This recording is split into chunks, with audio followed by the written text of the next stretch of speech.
Vamos a estar preparándonos para recibir la palabra. Saludamos a toda nuestra audiencia que nos sintoniza a través de lo que son las plataformas virtuales, como lo es YouTube, como lo es Facebook, la televisión local, igualmente los diferentes medios a través de los cuales está llegando la palabra del Señor. Saludamos a todo el pueblo, a todos los hermanos que se unen con nosotros a través de esos medios. Amén. Y bueno, también les animamos a ustedes, hermanos, para que si usted tiene la oportunidad pueda suscribirse igualmente en el canal que estamos usando ahorita de YouTube. Es el canal de Pon tu mirada en Jesús. Ahí estamos transmitiendo y les animamos para que puedan suscribirse. De esa manera nos ayudan a fortalecer el canal y a poder seguir siempre llevando la palabra del Señor a muchos lugares, a muchos corazones. Amén.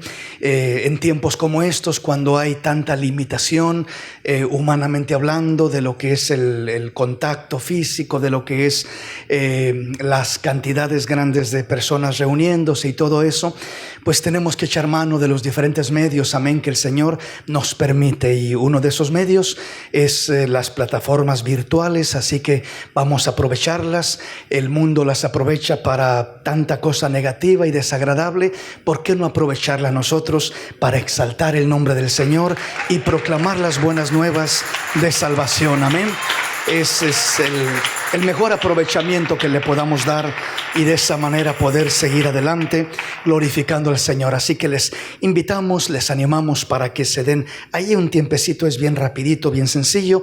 El que usted se suscribe en el canal lo puede hacer en un momento que esté en casita, y de esa manera nos ayude a fortalecer más el canal y a poder extendernos con más fuerza y trabajar más ampliamente con la ayuda de nuestro Dios. Amén, hermanos.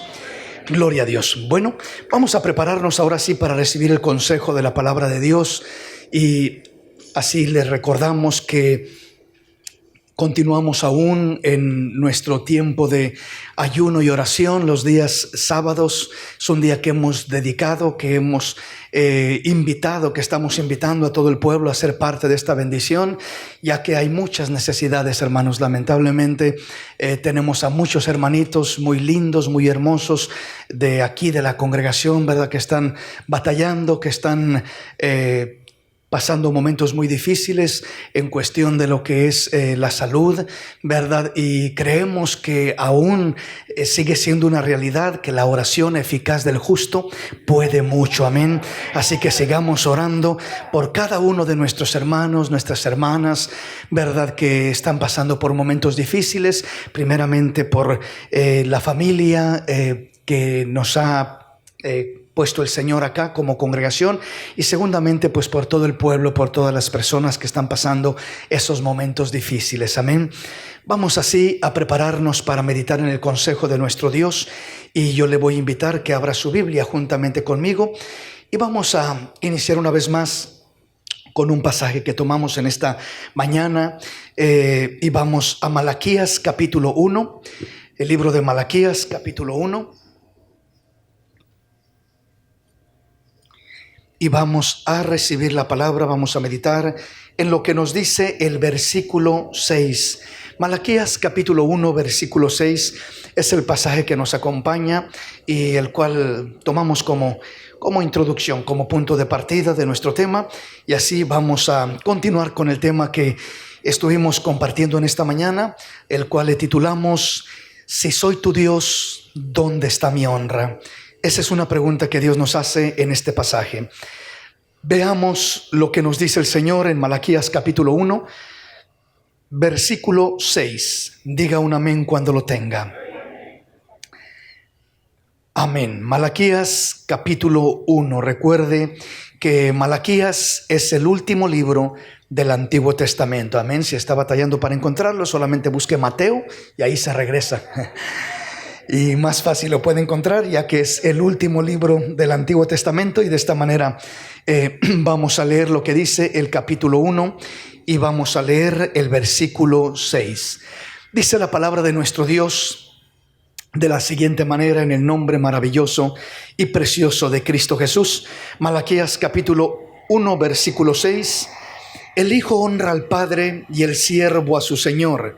Si pues ¿Soy yo Padre? ¿Dónde está mi honra? Y si soy Señor, ¿dónde está mi temor? Dice el Señor de los ejércitos a vosotros, oh sacerdotes que menospreciáis mi nombre y decís, ¿en qué hemos menospreciado tu nombre? Demos gracias al Señor en esta hermosa y linda noche.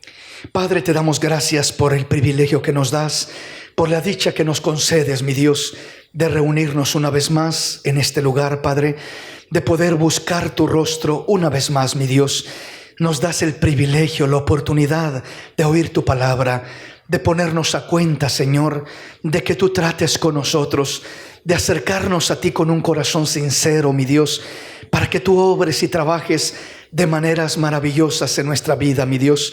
Padre, abrimos nuestro corazón y te pedimos que trabajes, que obres de una manera especial en cada uno de nosotros, mi Dios, los presentes y los que nos sintonizan a través de los medios virtuales, Padre.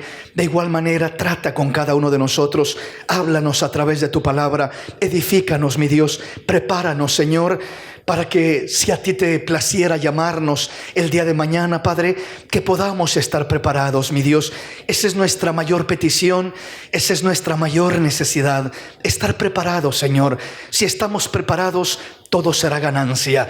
Si tú nos dejas en esta tierra años más, será una bendición. Si a ti te place llamarnos a tu presencia, será una bendición, Señor. Pero ayúdanos, Padre, a estar a cuentas, mi Dios. Ayúdanos a estar, Señor, con nuestras vidas en orden, Padre, honrándote, amándote y sirviéndote. Padre, te lo pedimos todo en el nombre maravilloso y precioso de Cristo Jesús, Señor nuestro.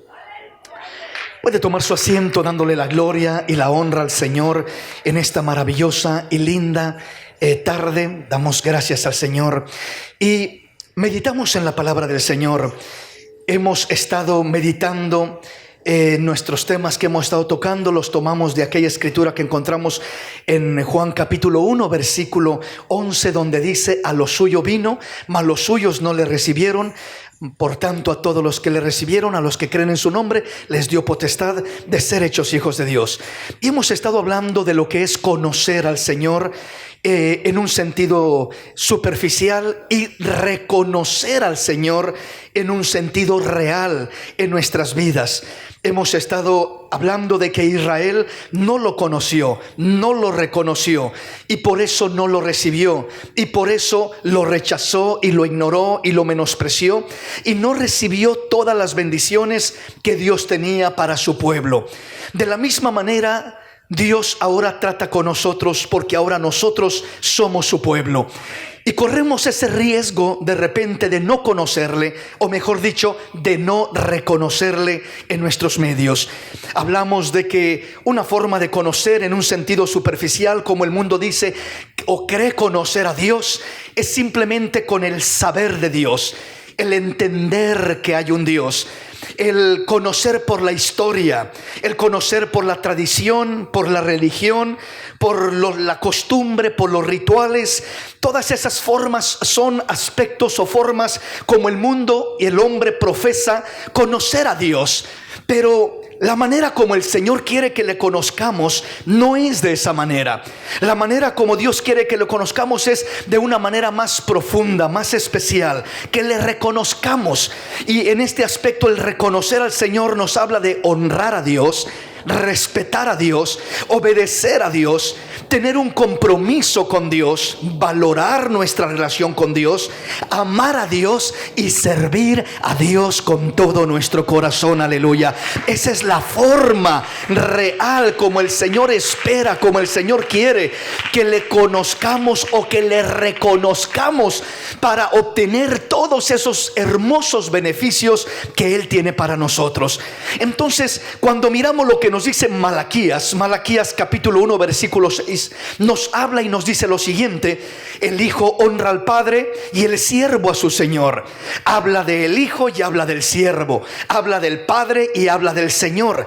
Nosotros tomamos obviamente el lugar de hijos y el lugar de siervos, y el Señor, nuestro Rey, nuestro Dios, toma el lugar, por supuesto, de Padre y toma el lugar de Señor. Aleluya. Él es Rey de Reyes y Señor de señores. Bendito su nombre. Aleluya. Él es el Padre de la eternidad. Él es el Padre celestial. Él es el Padre eterno. Aleluya. Él es el único Padre verdadero, genuino, que dice la palabra: aunque tu padre y tu madre te dejaren, con todo yo te recogeré, dice el Señor. Él nos recogerá, Él nos atenderá. Él dice que Él es Padre de huérfanos y Dios de viudas. Él es aquel que nos sostiene, que nos cuida, que nos ayuda cuando los padres se descuidan, cuando los padres terrenales no nos dieron buen ejemplo, no nos dieron amor, no nos dieron ternura, no nos dieron todo aquello que anhelamos de un padre. Dice el Señor: si ellos no te lo dieron, en mí tienes un verdadero Padre, en el cual encontrarás todas esas bendiciones maravillosas, todo ese amor, toda esa ternura, todo ese cariño, toda esa cobertura y protección sobre tu vida. Entonces, Él es nuestro Padre y Él no falla como Padre. Él no se descuida como Padre. Él es nuestro Señor y Él no falla como Señor. Él no se descuida como Señor. Pero hay una parte que Dios espera de nosotros. Hay una parte que Dios desea que tengamos nosotros compromiso con Él. Y aquí lo declara de esta manera: el Hijo honra al Padre y el siervo a su Señor. Si pues soy yo Padre, ¿dónde está mi honra? O sea, Él está diciendo: si me reconoces como tu Padre, si dices que yo soy tu Padre, ¿por qué no me honras como un verdadero hijo? Es decir, solamente los hijos que reconocen verdaderamente a sus padres son aquellos que honran, respetan y obedecen a sus padres. Cuando hay un hijo que realmente menosprecia, toma en poco, maltrata, falta el respeto a su padre o a su madre, realmente no los reconoce, o sea, no les da su lugar, los toma como poca cosa, no los toma como su padre, como su madre, de una manera especial. Y dice el Señor: conmigo es la misma situación. Si me dices que yo soy tu Padre, si dices ser mi hijo, yo identifico a mis verdaderos hijos, porque entre más hijos son míos, más me honran, más me respetan, más me obedecen, más me sirven. Esa es la definición de un verdadero hijo: el honrar a su padre, el respetar a su Dios, el amarlo, el servirle. Eso es lo que nos identifica como verdaderos hijos. Porque una persona que dice ser hijo de Dios, pero deshonra, desobedece, falta el respeto en todos los aspectos y menosprecia completamente al Señor como su Padre, la pregunta es: ¿verdaderamente será hijo de Dios aquella persona? La Biblia dice que los que son guiados por el Espíritu de Dios, estos son verdaderamente los hijos de Dios. Aleluya. Y es el Espíritu de Dios el que da testimonio a nuestro espíritu de que somos hijos de Dios. Aleluya. Es algo real, es una relación genuina, es algo verdadero y auténtico. Amén, mis hermanos. Entonces dice el Señor, dice y pregunta: si pues soy yo Padre, ¿dónde está mi honra? Él reclama la honra, Él pide la honra. Y dice: y si soy Señor, ¿dónde está mi temor? La palabra temor, mejor traducida, significa respeto. ¿Dónde está el respeto que me deben? No veo que me respeten como su Señor muchas veces, mas dicen que soy su Señor. Entonces aquí miramos ese compromiso de parte de los hijos de Dios, que nos debe de llevar a poder asimilar, entender que nosotros como hijos de Dios no solamente es lo que decimos, sino es lo que hacemos. Porque el hombre que solo dice pero no hace es un hombre que solamente busca, de alguna manera, como quien dice, chantajear a Dios. Quiero lo que tú tienes para mí, quiero bendiciones, quiero, como el hijo pródigo, quiero que me des la parte de mi herencia. ahí sí decimos: soy tu hijo, dame lo que me corresponde, dame la bendición, dame esto, dame el otro. Y queremos toda la herencia, toda la bendición de Dios, porque hay una herencia para nosotros, amén. Esa herencia, la palabra del Señor dice que fue dada a nosotros en la cruz del Calvario. Ahí se escribió un testamento, aleluya, de vida eterna, de bendición, de gozo, de paz, de alegría, de tanta bendición para cada uno de aquellos que creyéramos en el Señor. Hay una herencia maravillosa y el testador ya murió en aquella cruz, así que ya tenemos acceso, derecho a esa maravillosa herencia. Bendito el nombre del Señor.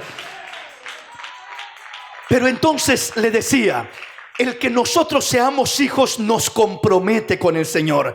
El hombre que solo dice pero no hace es una persona que solamente busca de alguna manera adueñarse de los beneficios de Dios, y es cuando más los busca y menos los encuentra, porque Dios mira que el corazón está lejos de Él muchas veces.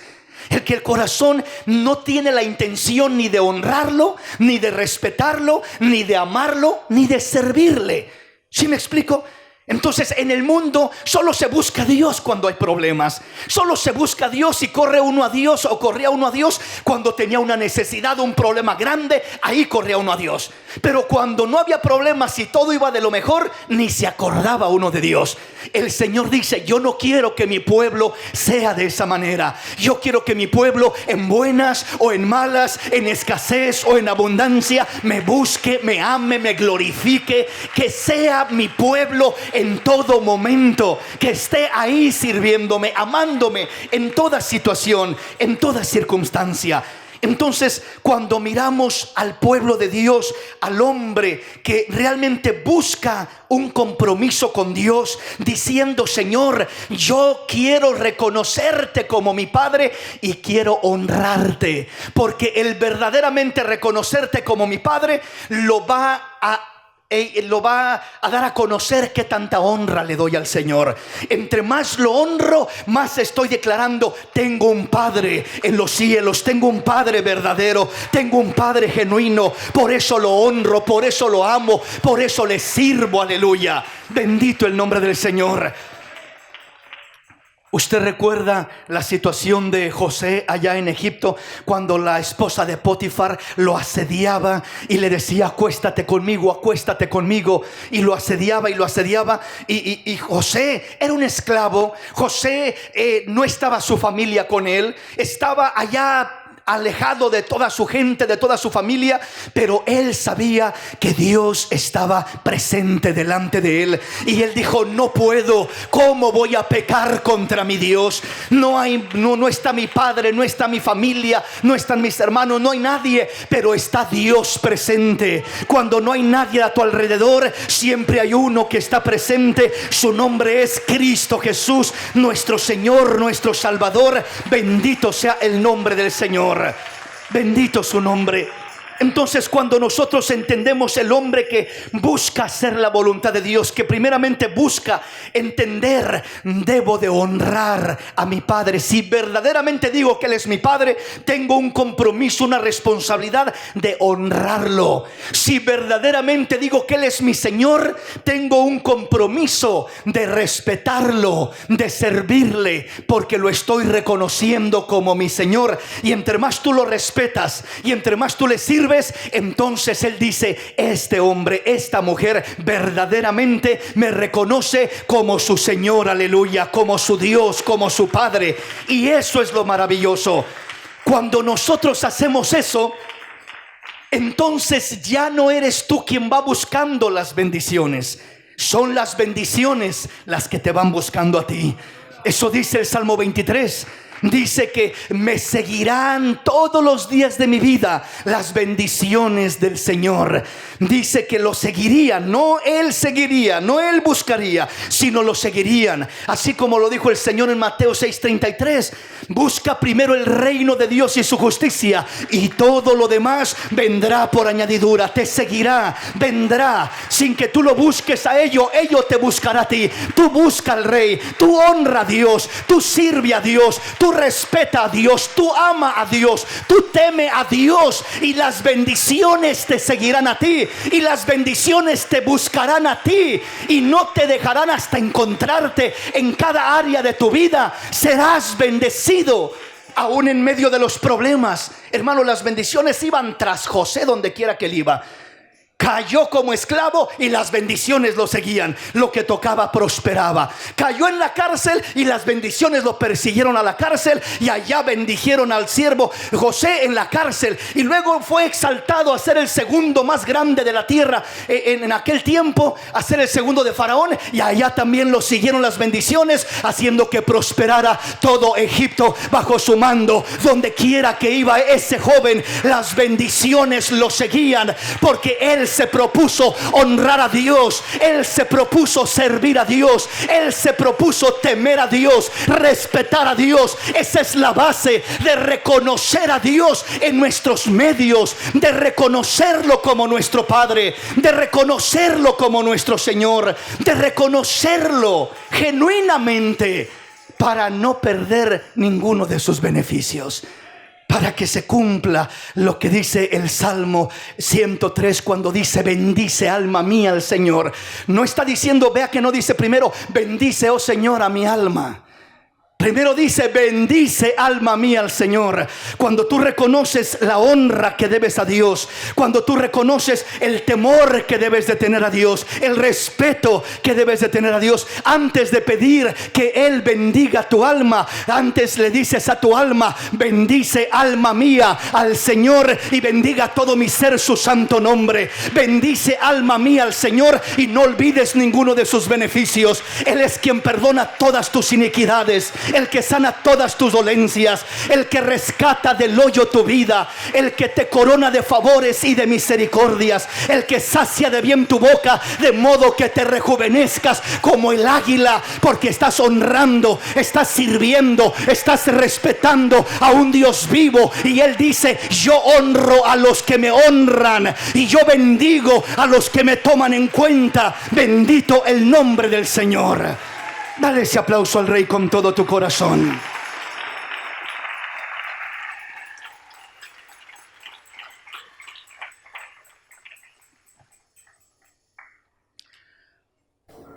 Veamos esto. Avancemos en nuestro tema y vayamos a la palabra. En Romanos capítulo 7, le invito para que me acompañe. Romanos capítulo 7, versículo 14 al 25. Y veamos algo muy hermoso y muy especial. Porque sabemos que la ley es espiritual, mas yo soy carnal, vendido al pecado, porque lo que hago no lo entiendo, pues no hago lo que quiero, sino lo que aborrezco, eso hago. Y si lo que no quiero, esto hago, aprueba que la ley es buena. De manera que ya no soy yo quien hace aquello, sino el pecado que mora en mí. Y yo sé que en mí, esto es, en mi carne, no mora el bien, porque el querer el bien está en mí, pero no el hacerlo. Porque no hago el bien que quiero, sino el mal que no quiero, eso hago. Y si hago lo que no quiero, ya no lo hago yo, sino el pecado que mora en mí. Así que, queriendo yo hacer el bien, hallo esta ley, que el mal está en mí. Porque según el hombre interior, me deleito en la ley de Dios. Pero veo otra ley en mis miembros, que se rebela contra la ley de mi mente, que me lleva cautivo a la ley del pecado que está en mis miembros. Miserable de mí, ¿quién me librará de este cuerpo de muerte? Gracias doy a Dios por Jesucristo, Señor nuestro. Así que yo mismo con la mente sirvo a la ley de Dios, mas con la carne la ley del pecado. En esta mañana hablábamos de este tema y nos quedamos meditando en aquella escritura que se encuentra en Mateo 21, 28, donde habla de que un padre tenía dos hijos Y dice que le dijo al primero: ve a mi viña a trabajar. Y aquel dijo: no, no quiero. Pero después recapacitó, meditó, se arrepintió y fue a la viña. Y luego le dice al segundo hijo de la misma manera: ve a mi viña a trabajar. Y él dice: claro que sí, mi señor, yo iré a tu viña, yo iré a trabajar. Pero resulta que al final de cuentas no fue a la viña. Y pregunta el Señor: ¿cuál de los dos hizo la voluntad de su padre? ¿Cuál de los dos honró a su padre? ¿Cuál de los dos amaba verdaderamente a su padre? ¿Cuál de los dos respetaba, servía a su padre? ¿Cuál de los dos le daba ese lugar o le dio ese lugar especial? ¿El que dijo con sus labios: sí voy, pero nunca fue? ¿O el que dijo con sus labios: no voy, pero al final terminó yendo? Y la palabra nos enseña que el que hizo la voluntad fue, el que terminó yendo, aunque en un principio dijo que no iba. Y no el que dijo que sí iba, pero nunca terminó yendo. Entonces venimos mirando precisamente la importancia de que para que la honra que le damos a Dios sea una honra legítima y genuina, la honra que le damos a Dios generalmente comienza con nuestras palabras. Lo engrandecemos, lo adoramos, lo bendecimos, le decimos: eres grande, eres mi Padre, eres mi Rey, eres el Señor, eres tantas cosas lindas que le llamamos al Señor. Pero esas palabras se tienen que convertir en acciones para que lleven peso de honra, para que lleven peso de respeto, para que lleven un peso real y genuino, y no sean palabras huecas, palabras vacías, palabras superficiales que se las lleve el viento y que no surgen efecto ni en el cielo ni en nuestra vida.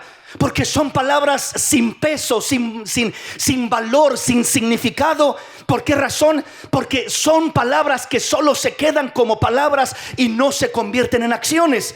Entonces, cuando miramos a aquel hijo que dijo: yo voy a servirte, yo voy a la viña, padre, yo voy, pero nunca fue. ¿De qué sirvió que fuera tan positivo y dijera con sus labios que reconocía a su padre y que le servía a su padre y que estaba para obedecer a su padre, cuando nunca lo obedeció en realidad? Entonces fue de mayor agrado al Señor aquel que dijo: no quiero, pero terminó yendo al final.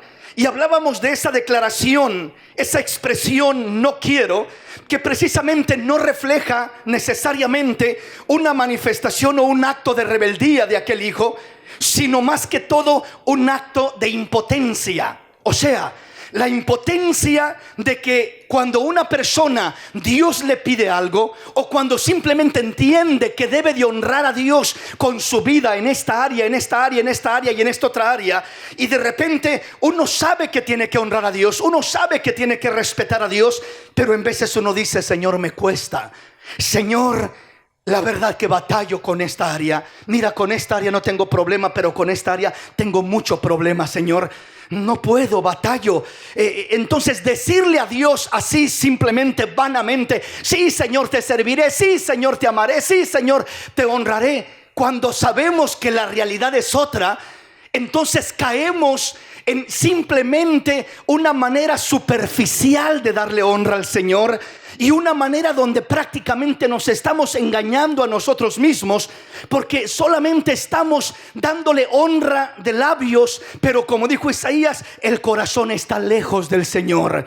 ¿Cómo sabemos que el corazón está lejos del Señor? Es que cuando mi corazón está apegado a aquello, es cuando no puedo darle honra al Señor en aquello, porque mi corazón está desviado hacia aquello, porque mi corazón está inclinado hacia aquello. Hermanos, no hay cosa más difícil de vencer que aquello a lo que se inclina el corazón, aquello que ama nuestro corazón. O sea, cuando en el corazón hay amor hacia una cosa, o hacia una persona, o hacia una situación, o hacia un vicio, o hacia algo ilícito delante de Dios, y sabemos que debemos de dejar aquello, pero es tan difícil dejar algo que amas. El drogadicto, es tan difícil dejar la droga porque la ama. El que está envuelto en un vicio, es tan difícil dejar aquello porque lo ama. Y es difícil luchar contra algo que amas. Vencer lo que aborreces no cuesta nada. Cualquiera puede vencer lo que uno aborrece, por grande que sea y terrible que sea. Pero lo que amamos, a lo que nos sentimos atraídos, eso es donde se convierte en un reto difícil para poder superar.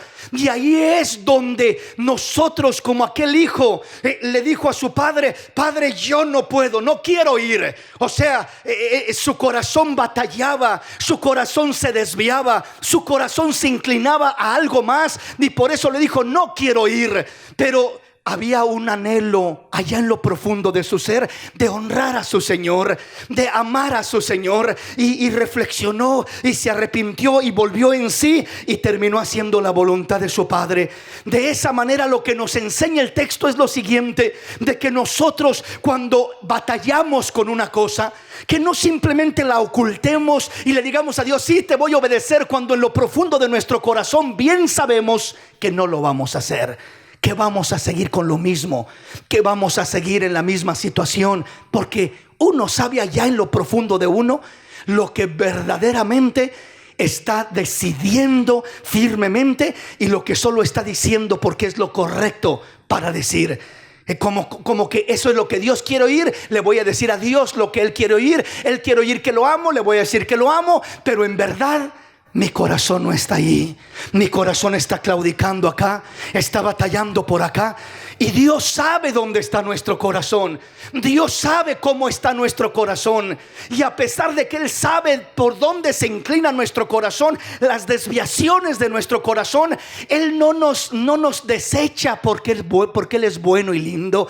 Él no nos reprocha y nos echa en cara: miserable, hipócrita, vete de aquí, ¿qué estás haciendo aquí, hipócrita? Mira, yo sé lo que hay en tu corazón y sé que tu corazón se inclina a aquello y aquello y aquello, y a mí me tienes por allá en la mera orilla. Qué bueno que Dios no es de esa manera. Dios se alegra de que tú estés en este lugar, porque en este lugar quiere tratar contigo, quiere tratar conmigo, quiere hablarnos, quiere ministrarnos, quiere ayudarnos a superar esa situación, ese problema, esa batalla que tenemos ahí en el interior. Entonces, en otras palabras, el Señor, en vez de que quiera escuchar que siempre le decimos: sí, Señor, te amo, sí, Señor, te honro, sí, Señor, te quiero servir, sí, Señor, te respeto, y que sean palabras huecas, el Señor prefiere que seamos sinceros y que le digamos: Señor, quiero respetarte, pero estoy batallando. Mira esta cosa que no me deja. Mira esta desviación de mi corazón que no puedo controlar. Mira esta perturbación mental y emocional que me descontrola terriblemente, Señor. Mira, Señor, yo quiero honrarte, yo quiero amarte, yo quiero respetarte, pero mira mi condición, tú la conoces, a ti no te voy a engañar. Y cuando nos abrimos con el Señor de esa manera, Él dice: eso es lo que yo esperaba, que te abrieras conmigo para ayudarte. No vas a poder vencer eso solo, vas a vencerlo conmigo a tu lado, con mi gracia, con mi poder, con mi fortaleza. Me necesitas a mí a tu lado para ayudarte a salir adelante. De otra manera, sin mí nada podéis hacer. No vas a poder, vas a fracasar vez tras vez. Pero qué bueno que en vez de decirme falsamente: sí, Señor, te amo, sí, Señor, te honro, sí, Señor, te voy a servir y te voy a respetar, cuando la realidad es que tu corazón anda desviado, anda batallando con tantas cosas. Entonces ahí es donde Dios prefiere una oración sincera, aunque sea negativa, que una oración hipócrita, aunque sea muy bonita. ¿Sí me explico? O sea, cuando digo una oración bonita es: te amo, mi Dios, eres el único, eres el más especial, eres el tesoro de mi vida, eres tantas cosas. Pero en la realidad no es esa una realidad. La realidad es que en ocasiones mi corazón está en otro tesoro. tiene otro tesoro, tiene otra cosa que le da mayor prioridad, que le da mayor valor, y a Dios lo tiene ahorilladito. Entonces Dios dice: hijo, no me impresionan palabras bonitas, no quieras impresionarme. A mí lo que me impresiona y me agrada es tu sinceridad. Dime cómo estás, abre tu corazón, cuéntame tu condición, déjame ayudarte a superar esos retos, esa situación, para que no solamente me llames padre vanamente, sino para que seas un hijo, que me llames padre porque me honras. Que no solamente me llames Señor vanamente, sino que seas un siervo, que me llames Señor porque me temes, porque me respetas, porque me sirves, porque me amas con todo el corazón. Yo te ayudaré a conquistar, yo te ayudaré a superar, yo te ayudaré a vencer todos aquellos obstáculos. ¿Sí me explico, mis hermanos? Veamos un ejemplo de lo que estamos diciendo. Precisamente el ejemplo está aquí en Romanos capítulo 7. El apóstol Pablo comienza diciendo: porque sabemos que la ley es espiritual, mas yo soy carnal, vendido al pecado. Vea cómo comienza el apóstol Pablo a hablar. Él dice: la ley de Dios, la palabra de Dios, la voluntad de Dios es espiritual, es perfecta, es buena, es agradable, es linda, es maravillosa. No hay ningún problema con Dios. No hay ningún problema con la ley de Dios, con la palabra de Dios, con la voluntad de Dios. No hay ningún problema por ese lado. Todo el problema está por mi lado. Yo soy el problema. ¿Sí me explico? El problema está de este lado, nunca de aquel lado. Por eso dice: mas yo soy carnal, vendido al pecado. Qué terrible es estar vendido al pecado, ¿no? Vean lo que dice el versículo 15. Porque lo que hago no lo entiendo, pues no hago lo que quiero, sino lo que aborrezco, esto hago. ¿Por qué dice lo que aborrezco? Porque todo lo malo que uno hace, al final de cuentas, da asco, porque no sacia, no satisface. Se siente la persona más sucia, más vil, más miserable. Y entre más cae, y entre más vuelve, y entre más se enreda, se siente más vacía, se siente más terrible, se siente más miserable, cada vez más y más. Eso es lo que hace el pecado. Eso es lo que causa el pecado. Entonces dice: porque lo que hago no lo entiendo, pues no hago lo que quiero, sino lo que aborrezco, esto hago. O sea, está hablando de aquello con lo que batallaba el apóstol, de aquello con lo que batalla el hombre, la mujer, aún hablando del cristiano. Dice el versículo 16: y si lo que no quiero, esto hago, apruebo que la ley es buena, de manera que ya no soy yo quien hace aquello, sino el pecado que mora en mí. Qué tremendo, ¿verdad? Qué explícito, qué detallado y qué profundo es el apóstol Pablo en sus declaraciones. Versículo 18: y yo sé que en mí, esto es en mi carne, no mora el bien, porque el querer el bien está en mí, pero no el hacerlo. Porque no hago el bien que quiero, sino el mal que no quiero, esto hago. Y si hago lo que no quiero, ya no lo hago yo, sino el pecado que mora en mí. Así que, queriendo yo hacer el bien, hallo esta ley, que el mal está en mí. Porque según el hombre interior me deleito en la ley de Dios. El hombre espiritual, el hombre nacido de nuevo, en el espíritu me deleito en la ley de Dios. Pero veo otra ley en mis miembros que se rebelan contra la ley de mi mente y que me llevan cautivos a la ley del pecado que está en mis miembros. Qué tremendo. Esa es la lucha del cristiano y del ser humano hasta que muramos. El hecho de que seamos cristianos, el hecho de que nos hayamos bautizado, el hecho de que estemos caminando, el hecho de que estemos sirviendo a Dios, no significa que ya no batallamos con el pecado, que ya no batallamos con el apetito del pecado, que ya no batallamos con los instintos carnales. Si me explico, que brotan de cada uno de nosotros, en el que no brota la ira, brota la envidia, y en el que no brota la envidia, brota la mentira, y en el que no brota una cosa, brota otra cosa. Pero todos batallamos con algo, Todos batallamos en una área. Todos sin excepción de una persona.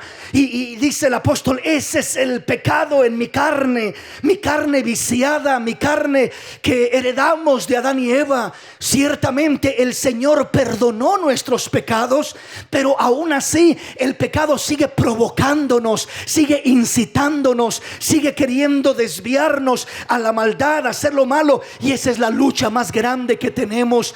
Entonces Dios dice, no ignores el pecado, la lucha que tienes en tu carne. Cuando tu carne se está despertando, cuando tus deseos carnales se están desviando por este lado o por aquel otro lado, o por la área que sea, de la forma que sea, no simplemente los ignores y pretendas y aparentes que todo está bien. Y Señor, con que yo siga cantándote, y con que siga alabándote, y con que siga, Señor, diciendo que eres mi Dios y eres mi Padre, todo está bien. No todo está bien. Nos está seduciendo el pecado, nos está manipulando el pecado, nos está desviando de la voluntad del Padre, nos está desviando de la honra que le debemos de dar a nuestro Padre, nos está desviando del respeto que le debemos a nuestro Señor, nos está desviando de nuestro servicio al Señor. ¿Y qué hago, hermano? Entonces, si encuentro esa situación, lo peor que puedo hacer es aparentar, lo peor que puedo hacer es fingir. Entonces, ¿qué hago? Sincérate con el Rey de la Gloria y dile, Señor, esta es mi lucha, esta es mi batalla. Ayúdame, Señor, ayúdame. Quiero honrarte, quiero respetarte, quiero servirte, quiero temerte, quiero tener temor de Dios. Pero ayúdame, Señor. Ayúdame, porque hay cosas con las que yo no puedo. Hay cosas que son más fuertes que yo. Uno debe de reconocer lo que es más fuerte que uno. Y eso no es el uno simplemente ser negativo o alguna cosa por el estilo. No, hermanos, uno sabe que hay cosas que uno puede vencer, y uno lo sabe porque lo sabe. Pero también sabe uno las cosas que son más fuertes que uno. Y cuando uno sabe que aquello es más fuerte que uno, no te enfrentes con tu propia fuerza a aquello. No te enfrentes con simplemente tu fuerza de voluntad o con buenas intenciones. Antes de enfrentarte a aquello, clama al Rey de los cielos, pide ayuda, pide al Señor que te fortalezca, pídele que venga y trabaje y trate y obre y se mueva y se manifieste en tu vida, arrancándote, quitándote aquello que te estorba. Por eso dice el versículo 24 y 25, termina de esta manera: miserable de mí. El apóstol termina diciendo, miserable de mí. Qué terrible, dice, la condición en la que me encuentro, la que se encuentra el hombre. ¿Quién me librará de este cuerpo de muerte? ¿Quién me librará? Si yo solo no puedo, si cuando yo trato por mí mismo veo que termino haciendo lo que no quiero, lo malo que no quiero, eso hago, y lo bueno que quiero no lo hago. Eso que está diciendo el apóstol Pablo, todo lo que dijo, se cumple cuando uno está tratando de vencerlo y de superarlo por su propia fuerza, o de simplemente ignorarlo pensando que solito se va a ir. No se va a ir. O pensando que si solo me centro en decirle a Dios, Dios, eres bueno, te adoro, te amo, y todo aquello, que de esa manera se va a ir aquello simplemente, y no se va nada de aquello. El apóstol Pablo se sentía atrapado y sentía que lo malo que no quería hacer es lo que terminaba haciendo, y lo bueno que sí quería hacer terminaba no haciéndolo. Y con eso batallamos nosotros más de lo que reconocemos muchas veces. Y cuando nosotros batallamos con eso, el Señor nos dice: hijo, siempre tendrás esa batalla y siempre terminarás haciendo lo malo que no quieres, y lo bueno que deseas hacer nunca lo terminarás haciendo cuando tratas de hacerlo con tu propia fuerza, cuando tratas de hacerlo por tu buena intención. Pero cuando haces lo que dice Pablo en el versículo 25, Gracias doy a Dios por Jesucristo, Señor nuestro. Así que yo mismo con la mente sirvo la ley de Dios, mas con la carne a la ley del pecado. En otras palabras, doy gracias a Jesucristo. Bueno, el versículo 24 dice: miserable de mí, ¿quién me librará de este cuerpo de muerto? Gracias doy a Dios por Jesucristo, Señor nuestro. Él es el único que nos libra del cuerpo de muerte. Él es el único que toma control de aquello que no podemos controlar. Él es el único que nos da la fuerza para superar lo que por nuestra propia fuerza no podemos superar. ¿Sí me explico, mis hermanos? Entonces nosotros debemos de entender que en todo aquello con lo que batallamos, debemos de entender que necesitamos ser sinceros delante de Dios. No la apariencia de una honra falsa, no la apariencia de un temor superficial, no la apariencia de un servicio que al último se convierte en un impulso de buenas obras, queriendo comprar nuestra salvación, queriendo comprar la bendición de Dios, diciendo: Señor, yo te estoy sirviendo aquí y acá y acá y acá y acá, y como que por eso merezco que me bendigas. Nunca caigas en ese error. Tú y yo no merecemos que nos bendiga el Señor, aunque trabajes día y noche. No trabajamos día y noche para comprar el favor de Dios, porque nunca tendrás suficiente para comprar el favor de Dios. Pero Él no tiene de venta su favor, lo regala a aquel que le pide, a aquel que lo reconoce, a aquel que lo busca, a aquel que se acerca a Dios con sinceridad, con honestidad, y viene delante de Él y dice: Señor, aquí estoy, ayúdame, Señor. No merezco tu favor, no voy a querer comprar tu favor, Señor. Sé que es un regalo tu favor, por gracia sois salvos. Dice, esto es, dice, un don de Dios, no por obras, para que nadie se gloríe, pues es un regalo del Padre Celestial que nos ha traído a cada uno de nosotros. Bendito el nombre del Señor. Dele ese aplauso al Rey.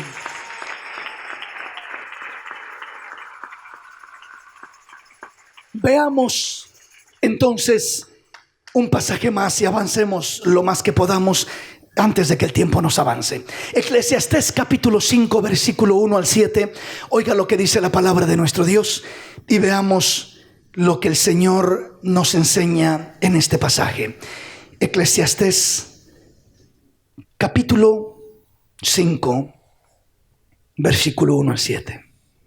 Cuando fueres a la casa de Dios, guarda tu pie y acércate más para oír, para ofrecer el sacrificio de los necios, porque no saben que hacen mal. No te des prisa con tu boca, ni tu corazón se apresure a proferir palabra delante de Dios, porque Dios está en el cielo y tú sobre la tierra. Por tanto, sean pocas tus palabras, porque de la mucha ocupación viene el sueño, y de la multitud de las palabras la voz del necio.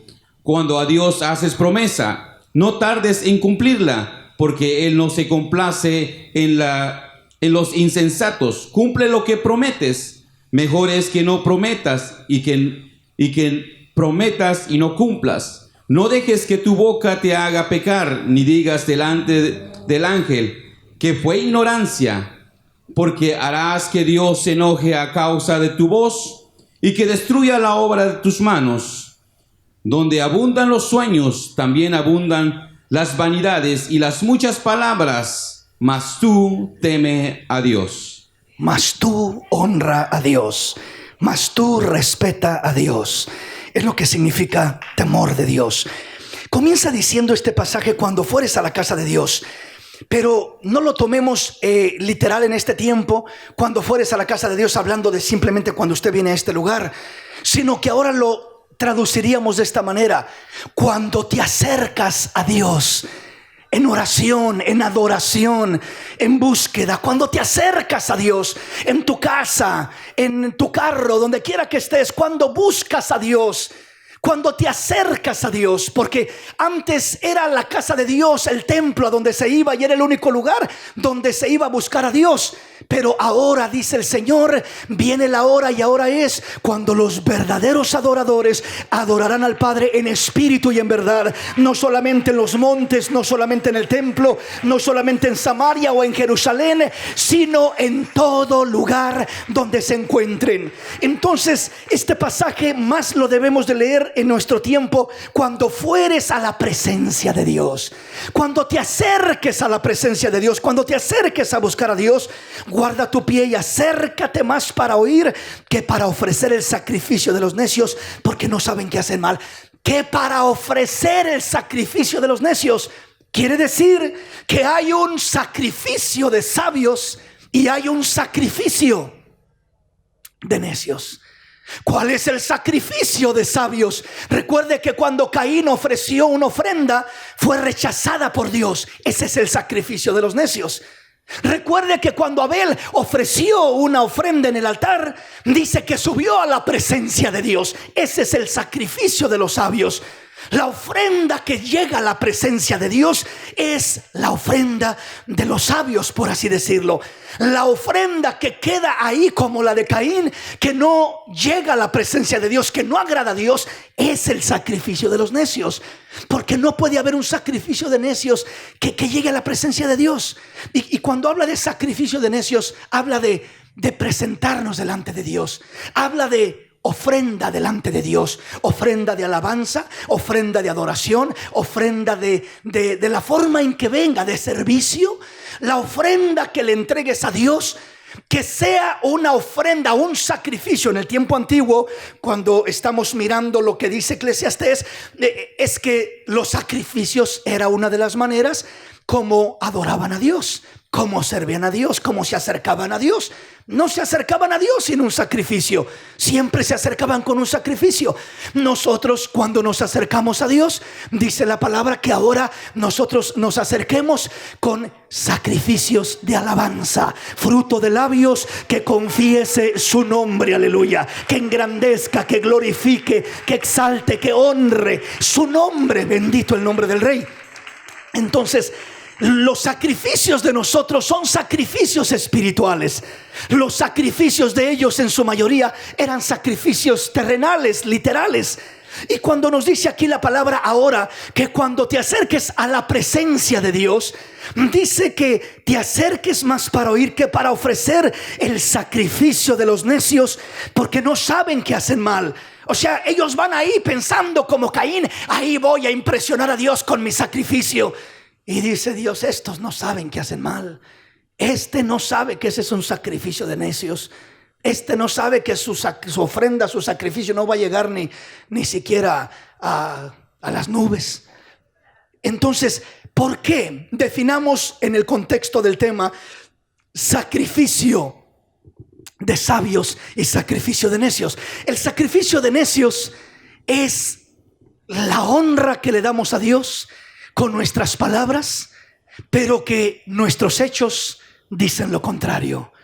Cuando le digo a Dios: te honro, te alabo, te glorifico, te ofrezco sacrificios de alabanza, te adoro y te glorifico y te engrandezco, y le digo 1000 cosas, pero con mis hechos le digo todo lo contrario.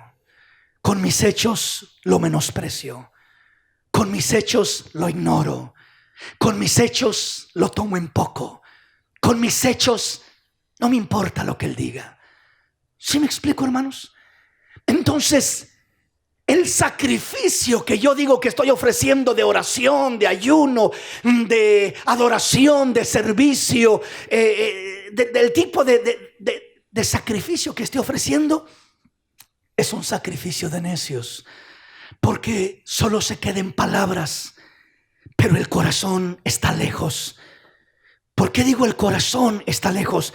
Porque cuando el corazón respalda lo que dicen las palabras, siempre que el corazón respalda lo que dicen las palabras, siempre las palabras terminarán convirtiéndose en hechos, en acciones. Siempre terminaremos expresando y manifestando lo que decimos con palabras, lo confirmaremos con hechos, con acciones, aleluya. Lo confirmaremos de esa manera.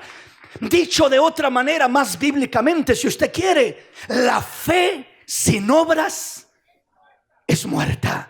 O sea, yo puedo decir tengo fe, creo en Dios, Señor, te conozco, creo, mira esto, mira lo otro y tengo tanta fe. Pero dice el Señor, dice Santiago, tú muéstrame tu fe sin obras y yo te mostraré mi fe por mis obras. Mis obras son la evidencia de que mi fe es una fe genuina, una fe viva, una fe auténtica, una fe que agrada a Dios, una fe que va respaldada. No porque mis obras me justifiquen, no, mi fe es la que me justifica, pero mis obras son la expresión de gratitud.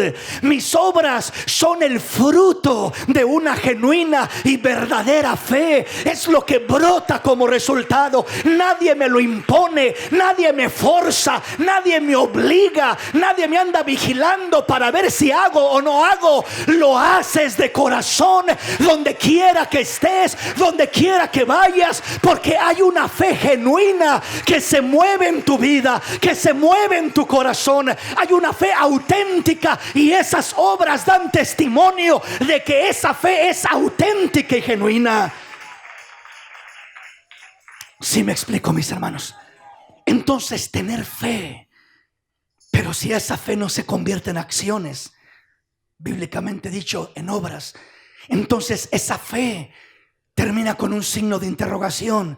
Termina siendo una fe ficticia, una fe de religión, una fe de tradición, una fe de costumbre, una fe de rituales, pero no una fe auténtica.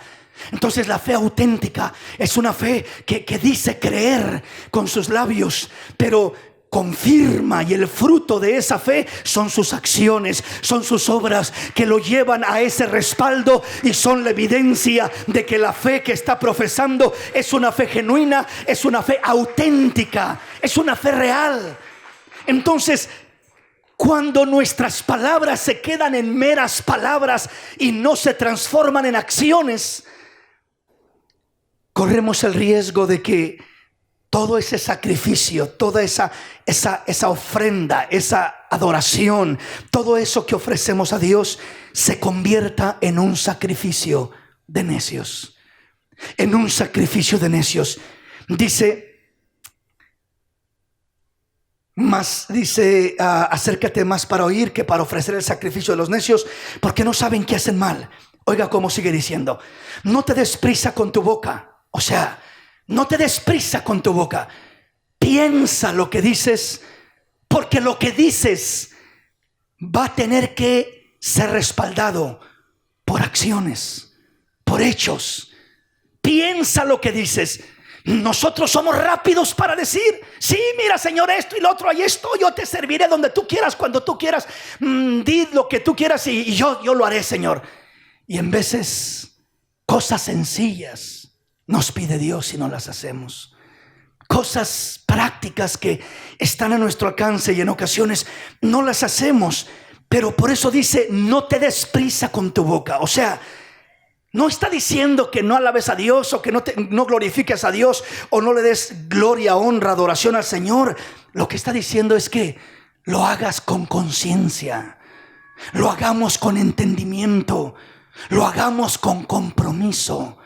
Lo hagamos como una realidad y no como una religión, no como un simple ritual, sino como una verdad auténtica de nuestra vida. Y dice, no te des prisa con tu boca, ni tu corazón se apresure a proferir palabra delante de Dios, porque Dios está en el cielo y tú sobre la tierra. Por tanto, sean pocas tus palabras. O sea, piensa tus palabras, analiza tus palabras, considéralas para que sean palabras verdaderas y no palabras superficiales. De nada nos sirve, hermanos. ¿Usted recuerda lo que hacíamos en el tiempo pasado? Por ejemplo, ¿cómo buscábamos a Dios? Buscábamos a Dios, bueno, no sé si usted lo hacía, yo sí lo hacía, ¿verdad? A través del rezo. Rezando el rosario. Recuerdo, ¿verdad?, que ahí estaba uno cabeceando, pero no se podía levantar, de estar de rodillas hasta terminar de rezar. Y era repetición tras repetición, tras repetición, tras repetición, tras repetición. Y el Señor dice en Mateo, no quiero que se acerquen a mí con vanas repeticiones, pensando que me van a impresionar por sus muchas repeticiones. Hermanos, muchas veces decimos, hermano, yo ya no hago eso, yo ya no rezo, yo ya no hago vanas repeticiones como antes. Muchas veces estamos acá en el cristianismo y seguimos haciendo lo mismo de otra manera. O sea, aprendemos siempre a decirle lo mismo a Dios. Nuestra oración es mecánica. Padre, gracias por este día porque me bendice. Señor, ayúdame, cuídame en el carro, en el trabajo, donde sea. Gracias, Señor.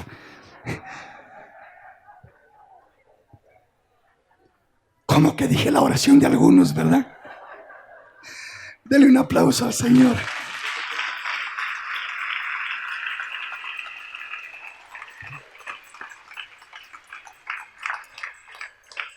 Muchas veces nuestra mente está divagando y ya sabemos orar, ya sabemos decir lo correcto, ya sabemos decir lo que tenemos que decir, ya sabemos que tenemos que pedir a Dios, Señor, esto, lo otro, aquí, ahí, allá, y ya lo sabemos.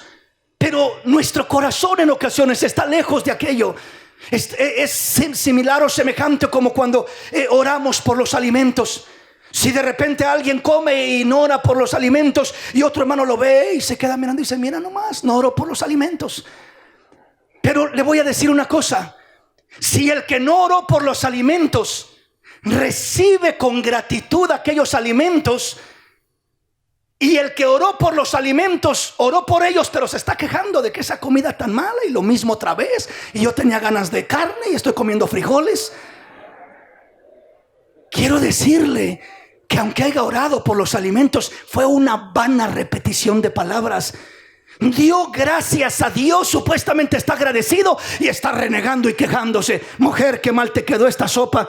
Mira, no sabe buena. Ya aprende a cocinar y no sé cuántas cosas le está tirando ahí de indirectas a la pobre hermana o a la cocinera. ¿Sí me explico? Entonces, ¿de qué sirve que yo haya orado? Padre, bendice este alimento y gracias por este alimento, si realmente mi corazón menosprecia la provisión que Dios me está dando, la bendición que Dios me está dando a través de la esposa, a través de mi madre, a través de un hermano, de una hermana, de quien sea? ¿Sí me explico? Entonces, si yo menosprecio y me estoy quejando y como de mala gana y en verdad no hay gratitud en mi corazón por los alimentos, esa supuesta oración que hacemos siempre los cristianos diciendo tengo que dar gracias antes de comer, se convierte en una vana repetición cuando perdemos la gratitud. Para que esa oración sea una oración genuina y auténtica, tiene que haber gratitud. Gracias, Dios, por el pan que me das este día. Hay tantos muriéndose de hambre, hay tantos que no tienen para comer el día de hoy, hay tantos padeciendo, son miles en otros países sufriendo de hambre, niños queriendo llenarse su estómago con algo de comida, y nosotros acá menospreciamos lo que Dios nos provee, lo que Dios nos da. Y sabemos orar, pero nuestra oración es una vana repetición porque no hay gratitud. Perdemos la esencia de lo que debe de mover a la oración. Lo mismo, repito, la adoración a Dios. Te adoro, Señor. Hermano, el adorar a Dios verdaderamente, para adorar a Dios verdaderamente, Él tiene que ser el primero en tu vida, en tu corazón. Si no, tus palabras que expresan adoración son palabras vanas. O sea, cuando lo que adoramos es el dinero, cuando lo que adoramos es el carro, cuando lo que adoramos es la casa, cuando lo que adoramos es la ropa, cuando lo que adoramos es el deporte o alguna otra cosa, y aquello es lo que adoramos, no a Dios. Aquello es lo que deseamos, lo que nos desvivimos por hacer, y Dios solo cumplimos la rutina con Él. No podemos adorar genuinamente a Dios de esa manera. Para adorar a Dios genuinamente tenemos que aprender a amarlo con todo nuestro corazón, con toda nuestra mente, con todas nuestras fuerzas. Tenemos que aprender a amarlo con todo nuestro ser, aleluya. Entonces habrá una adoración genuina, espontánea, verdadera, en donde quiera que estemos, en donde quiera que vayamos, en donde quiera. Ahí habrá esa adoración. ¿Sí me explico, mis hermanos? Entonces el Señor no está diciendo en este pasaje que no nos acerquemos a Él o que no hablemos con Él, no, sino que pensemos, analicemos, consideremos nuestras palabras para que no sean palabras vanas, para que no sean palabras superficiales, para que busquemos que esas palabras se conviertan en acciones, tengan peso y lleven gloria, honra, alabanza al Dios de los cielos de una manera especial, de una manera maravillosa. Avanzo porque el tiempo ya nos ganó. Veamos qué nos dice el versículo 3. Dice: porque de la mucha ocupación viene el sueño, y de la multitud de las palabras la voz del necio. O sea, cuando no analizamos nuestras palabras, cuando hablamos superficialmente, cuando hablamos por hablar, de ahí viene la voz del necio. Hablar por hablar, hablar sin valor, hablar sin realmente uno realmente querer aquello, sino que, repito, se convierte en una vana repetición.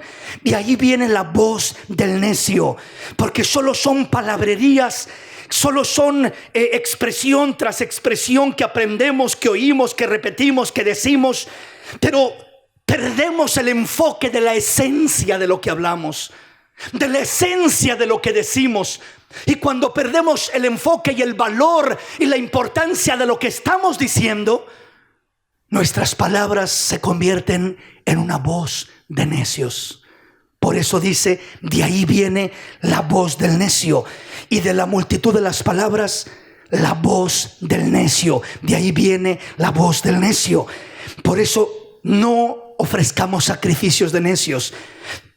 No permitamos que nuestras palabras se conviertan en voz de necios. Que nuestras palabras, repito, tengan significado, tengan valor, tengan importancia. Que las analicemos, que les demos el valor debido.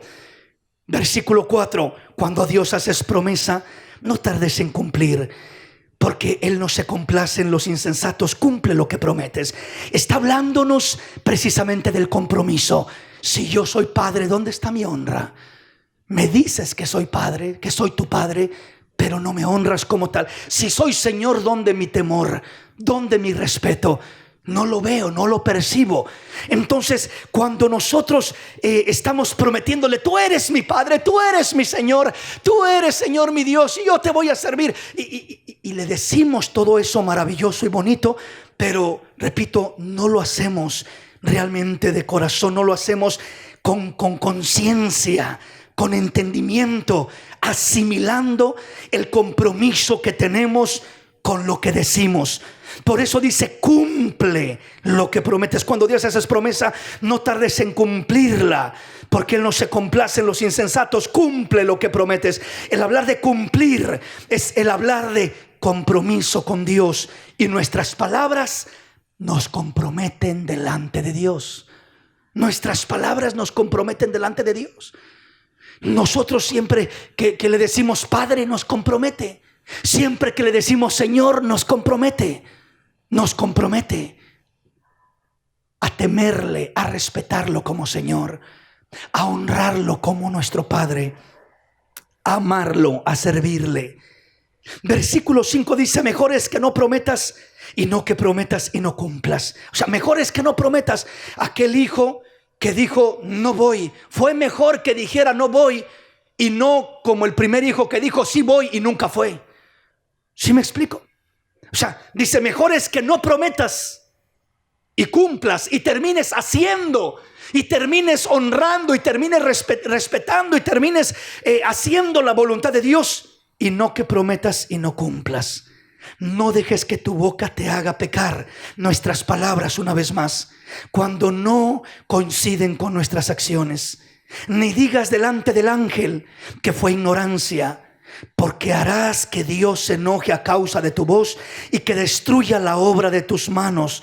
Muchas veces las cosas nos salen mal. Muchas veces miramos cada problema, cada situación, porque no estamos dándole lugar a Dios que deberíamos de darle. Termina diciendo: donde abundan los sueños, también abundan las vanidades y las muchas palabras. Mas tú teme a Dios. honra a Dios, respeta a Dios, sirve a Dios, ama a Dios, obedece a Dios. Eso significa temer a Dios. Y eso es lo que más nos pide el Señor, que seamos temerosos de Dios. El temor nos lleva a respetarlo, a honrarlo, a amarlo, a obedecerlo, a agradarle en nuestro caminar, en nuestro vivir. Y entonces nuestra vida florece de una manera maravillosa, como la vida de José, cuando nos proponemos primero bendecir al Señor. Bendice, alma mía, al Señor. Y cuando mi alma bendice al Señor, ni siquiera tendré que pedirle que el Señor bendiga a mi alma. Porque cuando mi alma bendice al Señor, tenlo por seguro que el Señor bendecirá mi alma. El Señor fortalecerá mi alma. El Señor guardará mi alma. El Señor cuidará mi alma. El Señor velará por mi alma. Porque hay un compromiso de mi alma hacia Dios, de bendecirlo, de amarlo, de respetarlo, de honrarlo, de obedecerlo. Y cuando asimilamos eso, la bendición llega, la bendición nos sigue, la bendición nos busca, la bendición nos alcanza. Póngase de pie, el tiempo se nos ha ido. Vamos en esta maravillosa y hermosa noche a hablar con el Rey. Si usted siente en su corazón doblar sus rodillas, hágalo. Si siente en su corazón quedarse de pie, hágalo. Como se sienta más cómodo. Pero cierre sus ojos por un momento. Y así, con sus ojos cerrados, desconéctese de toda distracción que haya a su alrededor y no permita que nada le distraiga. Sino solamente es un trato entre Dios y uno. Dios y nosotros. Personalmente, individualmente. No necesitamos aparentar diciéndole a Dios cosas muy bonitas que se oyen bien religiosamente hablando, pero que no llegan a conmover el corazón de Dios, porque la verdad, la realidad con la que batallamos, la situación verdadera con la que luchamos allá en nuestro interior es otra.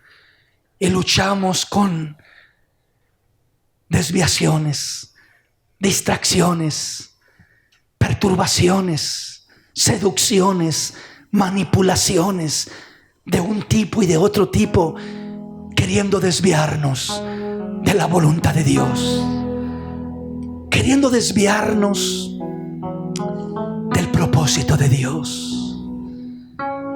Y el Señor nos habla y nos dice en esta mañana, en esta tarde: hijo mío, no me impresiona la mucha palabrería, no me impresiona las palabras elocuentes y bonitas. Me impresiona tu sinceridad. Cuando descubres tu corazón delante de mí y presentas delante de mí lo que más te estorba, con lo que más batallas, lo que más te desvía de mi voluntad, lo que más te perturba en tu interior, en tu mente y en tu corazón, tus pensamientos, tus sentimientos, tus emociones, todo aquello con lo que batallas. Eso es lo que yo quiero. Es lo que quiero ver, es lo que quiero conocer, es lo que quiero oír de ti. Es con lo que te quiero ayudar para lograr llevarte a ese cambio, a esa transformación, a esa restauración, a esa obediencia, a esa honra que me darás, a ese respeto que me tendrás, a ese servicio que me entregarás. Quiero tu corazón primeramente, hijo mío. Dame, hijo mío, tu corazón y miren tus ojos por mis caminos. Yo conozco tu caminar, dice el Señor. Yo lo conozco al revés y al derecho. Yo conozco tu salida y tu entrada. Yo conozco tu levantar y tu acostar. Yo conozco tus más íntimos pensamientos. Yo conozco tus sentimientos. Yo conozco las perversiones con las que luchas en tu interior. Yo conozco todo lo que pasa en lo más secreto de tu ser. Yo lo conozco de antemano. Te conozco mejor que lo que tú te conoces a ti mismo. Y no estoy aquí para juzgarte, dice el Señor. Estoy aquí para restaurarte. Estoy aquí para ayudarte. Estoy aquí para bendecirte. Estoy aquí para sacarte adelante, pero no lo haré si tú no me permites. No lo haré si tú no abres tu corazón. No lo haré si tú no te sinceras conmigo. No lo haré si tú no me das lugar en tu corazón. Abre tu corazón.